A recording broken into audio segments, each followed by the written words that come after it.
Hello everyone, নমস্কার, আসসালামু আলাইকুম। আজকে বিটিএস আর্মিদের জন্য অনেক সারপ্রাইজিং ডে ছিল। 2-3 দিন আগের কথা। ভি কিছু কমেন্টসের রিপ্লাই দিয়েছিল, আমি তোমাদের বাংলায় সেগুলো এক্সপ্লেন করেছিলাম। আজকে আমি তোমাদের সাথে শেয়ার করব আরএম এবং জিমিন কি বলেছিল সেই দিন সেইগুলো। সেই দিন আরএম প্রচুর কমেন্টসের রিপ্লাই করেছিল আর্মিদের।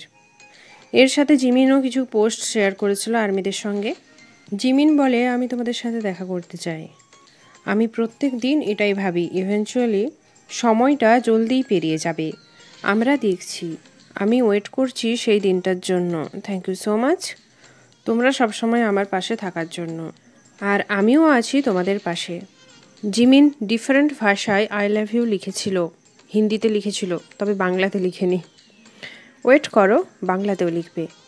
জিমিনের এই পোস্টটিতে আরএম লিখে, সময়টা জলদিই পেরিয়ে যাচ্ছে।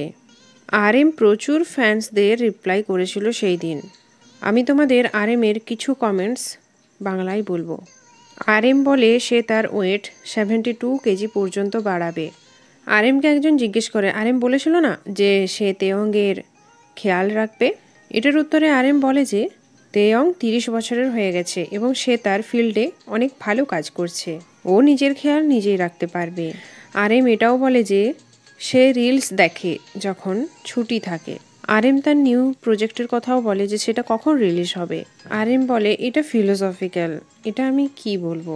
একজন আর্মি আরএমের কাছে জিজ্ঞেস করে যে কোন বইটা তার জন্য ভালো হবে, সে কি বই এখন পড়ছে। তখন আরএম বলে ওয়েট অফ ওয়ার্ডস, এই বইটা পড়তে। এছাড়াও জিমিনও কমেন্ট করে আরএমের পোস্টে যে তুমি কখনো ওল্ড হতে পারো না। যখন থেকে আর্মিরা জানতে পারে ভিয়ের নতুন গান আসছে, তখন থেকেই আর্মিরা অনেক এক্সাইটেড হয়ে যায় যে গানটা কখন আসবে, কেমন হতে পারে গানটা, তার কনসেপ্টটা কি।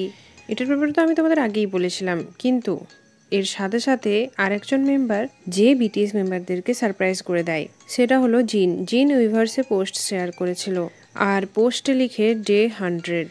জিন যখন এই পোস্টটা শেয়ার করেছিল তখন ফ্যান্সরা এটা মনে করে যে জিনও তাদের সাথেই ডে কাউন্ট করছে, কারণ আর শুধুমাত্র 100 ডেজই আছে। জিনের আর 100 দিন বাকি আছে, তারপরেই জিন মিলিটারি থেকে চলে আসবে। এই কদিন ধরেই আর্মিরা অনেক সারপ্রাইজ পাচ্ছে। প্রথমত তো যে হোপের অ্যালবাম এলো, হোপ অন দ্য স্ট্রিট। তারপর ভি ফ্যান্সদের কমেন্টসে রিপ্লাই করে, আরএমও রিপ্লাই করে এবং জিমিনও তার পোস্ট শেয়ার করে। তারপর জিনও পোস্ট শেয়ার করে। বিটিএসের দুজনই মেম্বার আছে যারা এখনও কোনো পোস্ট শেয়ার করেনি, তারা হলো সুগা এবং জাংকুক। ফ্যান্সরা সেই দিন প্রচুর মিস করছিল সুগাকে এবং জাংকুককে, এবং তারা ট্রেন্ড করায় যে ইয়নকুক তারা কোথায়। আর্মিরা এদেরও আপডেট চায়। সত্যিই তো এই দুজনের কোনো পাত্তাই পাওয়া যাচ্ছে না। ভিডিও সম্পর্কে দেখুন, এটাই আমাদের জন্য চ্যানেলটি সাবস্ক্রাইব এবং লাইক করে দেওয়া।